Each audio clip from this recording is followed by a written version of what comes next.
Hello everybody, this is Gregory with Permanent Weight Loss Made Easy, where there should be no hesitancy in your weight loss and in your weight maintenance.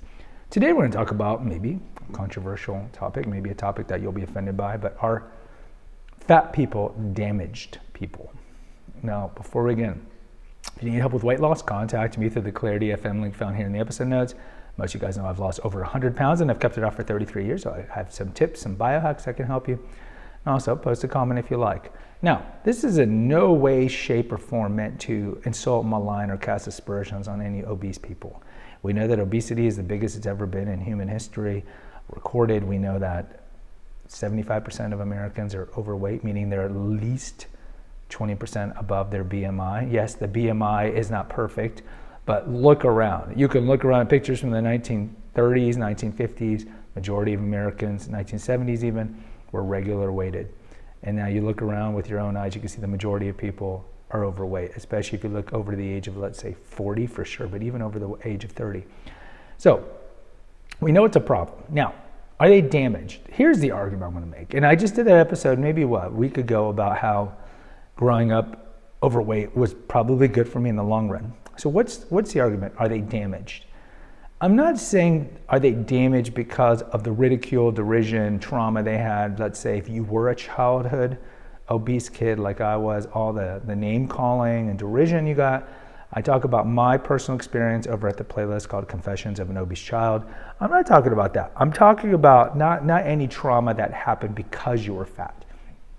I'm talking more about, are you damaged internally? And that's what resulted in you becoming fat. So what do I mean? I think you might have heard of the term tabula rasa, a clean slate. This was espoused by, if I'm not mistaken, I think it was Plato, essentially that, or maybe it was Aristotle, that we're all kind of born with an empty slate. And if you look at our appetites, we grow up, or I should say we are born not having an over predilection to food. We are like animals. You don't see a lot of fat deer. You don't see a lot of fat cheetahs. You don't see a lot of fat bunnies. You don't see a lot of fat frogs. Why? Because they eat when they're hungry and they stop eating when they're no longer hungry. There's no mechanism, since they don't have an intellect and will, to do more than that, right? You don't find a lot of fat birds. The only animals that you find are fat are our pets, right? Because we're projecting onto them our issues with food. So if we are born, like look at a typical 2-year-old. They only eat till they're no longer hungry and then they walk away. Fat people don't do that. That's why we're fat. Yeah. I mean, look.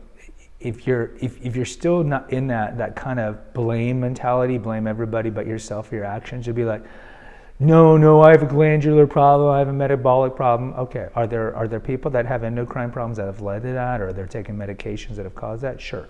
But the majority of people who are overweight, they're overweight because it's a simple formula. They eat too much food compared to what they're burning.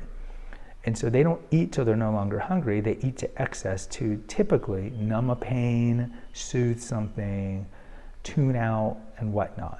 I mentioned in my Confessions playlist how I did it because I had a mercurial rageaholic father, so hot and cold, Jekyll and Hyde, and then I had a mom who was just kind of depressed, checked out, and so forth. That's what caused me to turn to food. So all of us have different issues as to what turned us to food, to eat it in a way that's not meant to be. So are we damaged? Yes, I think fat people, overweight people are damaged. In the result, the know them by their fruit is that they're overweight. Because if we weren't damaged, we wouldn't be overweight. So that's not to say we can't fix it. These things can't be fixed. Of course they can be fixed. But I think one of the steps is the psychological stuff first, is admit that it's a problem and then do the deep work to correct the typically early childhood trauma that caused you to have a disordered relationship with food. Guys, post in the comments. I'd love to hear from you. Until next time, take care. God bless and pray.